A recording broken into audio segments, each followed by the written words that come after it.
This is the Northwest Tank Line Super Bowl show coming to you from Radio Row in Las Vegas, Nevada. We're at Mandalay Bay, the convention center here, and of course our 23rd year at Radio Row. And this year the big game features the Kansas City Chiefs and the San Francisco 49ers in Super Bowl 58. Every time we're at Radio Row, this gentleman always makes time to join us. To me, he's one of the most underrated broadcasters / sportscasters in the game. He can do it all, play-by-play, color, sidelines, interviewing, you name it. Chris Myers. Chris from Fox Sports joining us. How you doing, buddy? I'm good. It's good to see you again. Thanks for that nice introduction. And you, 23 years in a row. That's, guys come, they go. You're consistent. That's amazing that you're.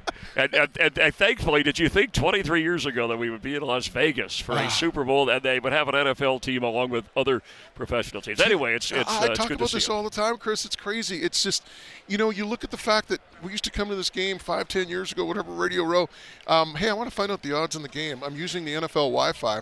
Access to site denied, blocked, whatever, right? And now you've got FanDuel sets. You've got, DraftKings, you name it. It's just crazy how it's all turned. It's something to watch. And even Radio Row is really kind of media row with podcasts and streaming, which is a good thing. I mean, we're progressing. And the NFL, this game, it just keeps getting bigger. It doesn't matter who's playing it. It's always going to get a great audience. It's always going to be, usually it's an outstanding game. There's always great storylines. And look, Vegas is the place for the big show, and this is the biggest show in sports, so how appropriate. I got to admit, I was talking to somebody about this the other day. Radio Row kind of took a dip, especially after the pandemic, COVID. This is probably the biggest it's been since. Yeah. And then New Orleans next year, when Fox has the Super Bowl, I expect it to have a good comeback then. And what's good about New Orleans, too, is kind of like here with Vegas, that for the first time we're learning, but New Orleans is one of those originals where everything's so close together. You can walk from the convention center to hotels to restaurants and be around everything and then get out to practices. So, and that's a good thing, because the Super Bowl is one thing, the game itself, but I've enjoyed, even when I'm not working the game for Fox, this as a CBS game this year, but the week up is fun if fans want to come and spend time and then head home and watch. If they don't have a ticket, watch it on TV. How much different is it for you, say, when you're working for Fox covering the game compared to now where here you are just kind of doing your thing? Chatting and hanging out with single old friends. It's different because you get access to you have to go to practices for both of the teams, even if you're doing, I did the Chiefs sideline in the Super Bowl down in Miami when they rallied and beat the 49ers, and Aaron Andrews had the 49ers. And so you go with then it was Troy Aikman, Joe Buck. We would go to one we get access that people don't have with one team and then another, and then you're also getting some production meetings. So you have to. It's a work week instead of here, which is kind of a fun week. There's some work that I'm doing, but moderating, hosting, that type of thing. But it's just good seeing people and being around the game. So yeah, it's very different. I mean, you really when you're on the game, you got to be over prepare as a sideline reporter. You only get to use about 90% of what you have, and then things come up that you're not used to that you have to report on, or maybe that you're not expected, I should say, whether it's an injury or the lights go out in the Superdome or those kinds of things. Well, I'll tell you one thing. I know with the Lions, the difference between doing the sidelines and the play-by-play, we can have a lot more fun on the road when I'm doing the sidelines compared to the play-by-play. No. Yeah, you pace yourself a little bit differently. Yeah. Yeah, we'll leave it at that. Hey, next year Tom Brady joins Fox Sports. You've had the opportunity to sit down with them, imagine over the years at certain media sessions that you have with Fox. How do you think he's going to do as a broadcaster? Well, he's done everything all out, whether it's been playing the position, earning his way as a Hall of Fame quarterback, winning Super Bowls, and even in business, if you look at some of the things that he's done. So he's very smart. Reminds me, watching Troy Aikman as he retired with the Cowboy, he was even doing the World Football League, practicing in the offseason to prepare himself for it. Brady is working, nothing like the game, just like when you practice. So he's working on practice sessions. He's put himself in position to study. He's called out to the right people. He's in good hands with our Fox production people in terms of they're going to make sure that he has all he needs and he's comfortable. So I think he'll be fine. The one thing if you see Tom Brady, like, let's say he's on the pregame show, you see him, you hear him, it's different. One thing all broadcasters, and I've done, I worked with John Lynch before he became a GM and did some games, the voice has to cut through the crowd when you're not seeing the face. You see the announcers when they come on the camera and halftime once in a while in the booth, and we'll probably see more of Tom Brady than most announcers, because you want to see him, because he's Tom Brady as good as he is. So he knows the game. It's his voice cutting through the crowd, him being as enthusiastic and natural as he has been in certain meetings. When you talk to him about football, he's got a terrific personality. He's got a sense of humor. He's one of the guys.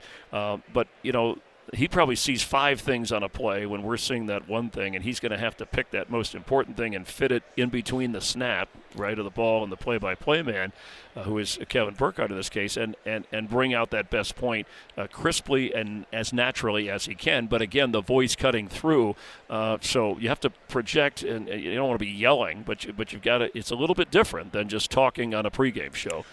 Chris Myers is our guest, of course, for many years with Fox Sports. I was talking to Nate Burleson from CBS at their Media Avail, and one of the things that we talked about and we kind of both agreed upon, I never played at the NFL or CFL level, but I did coach collegiately in Canada. I played collegiately. I said, you know what, I treat game day now as our game. Yeah. And Nate says it's the same thing for him. It's like that entire week of prep comes into that last, 24 hours or 3-hour broadcast that you have. And I think of Brady, I think of just the way he's set. He's going to treat that as a game for him exactly. each and every week. Yeah, you'll prepare, but the hardest part, and then is just like in a game, he could adjust whether the defense was blitzing or dropping, 8 into coverage. And so as an announcer, you'll have to adjust. You expect a high-scoring game, and you got all these great nuggets and notes on the offense, but the defense is dominating, so you adjust. And I think he'll see that, read that with the production staff he has around him, and I think that'll be fine. But that's a great point about the game is the thing. Don't force what you thought should be in the game just because the week before, leading in, I like this, I'm going to get this in. No, if the game doesn't dictate that, that works, then don't go there. And I do want to say this about Nate Burleson, because a credit to him. I remember Seattle and then, of course, Minnesota. He when I was a sideline reporter and he was down on the field before a game, he would come up to me and I'd ask him about, hey, you're returning punts. What about the gloves? What about the weather? And then he would ask things about broadcasting. This is while he was still playing. Oh, wow. And they were sharp questions about, hey, what kind of information, and how do you fit in those quick 30-second windows? And it was just more than an average player. And I'm like, you're still a young guy. What, you planning? He says, it's in the back of my mind, kind of thing. And so I'm not surprised at all that he's had the kind of success. But if you start early, like in anything, and then you transition, and you're going to do that, you start to think that way. And he's been a success well beyond just sports, and I'm happy for him. Chris, I always talk about this, and you've been around this game, this business, never mind football, but sports in general for all these years. I say when you're around this long, you don't root for teams, you root for people. Yes. Is that the case perhaps with the 49ers and John Lynch? You mentioned working with him in the past. Yeah, and you try to, you're unbiased since we're not calling the game. Yeah. But there are people, like Brock Purdy, that's a great story. I mean, and just like with Andy Reid, when he hadn't won a Super Bowl, there was a sentimental, John Elway, when you go back, when he had all those tries, he's like, finally, then he gets through and then he wins a couple and retires. So you're calling the game, but if you're not in the flow of it, if you're not the network broadcast, you have to detach yourself when you are doing that. You can still have emotion and still have compassion, but you can't let that bias show. In this case, Kyle Shanahan, he's been close. I think the guy's well deserving of getting a Super Bowl, just like I thought Andy Reid was long before he got his first one with Mahomes, and it was an honor for me to be there in that moment. His wife comes in the post-game interview, and Mahomes comes over. It was just, it's a moment that'll live with me for a long time. So, I mean, to me, these are, and the Chiefs are a great organization, and the 49ers are as well with John Lynch in that front office. Him and Kyle Shanahan have worked so well together that they're, that's how they put this team here. They built this team. Very quickly, I know we're short on time, but you talk about, it just reminded me of a story about Brady. And we've been talking about Brady, and you talk about a moment that will live in time.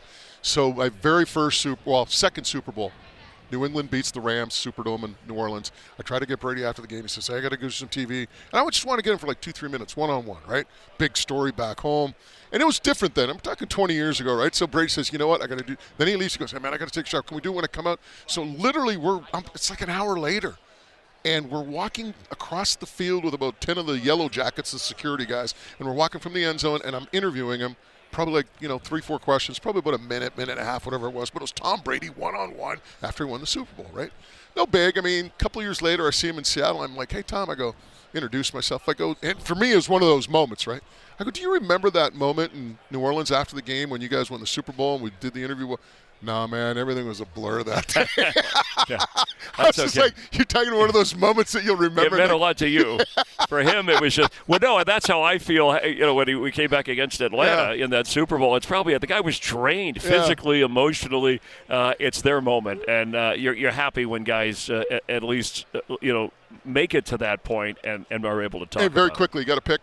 I'm leaning Niners, 24-20. I think a low-scoring first half. I think the offensive skill positions, how many more they have. It's tough to go against Mahomes. He's the best there is right now. Not yet surpassing Brady career-wise, but maybe one day he will.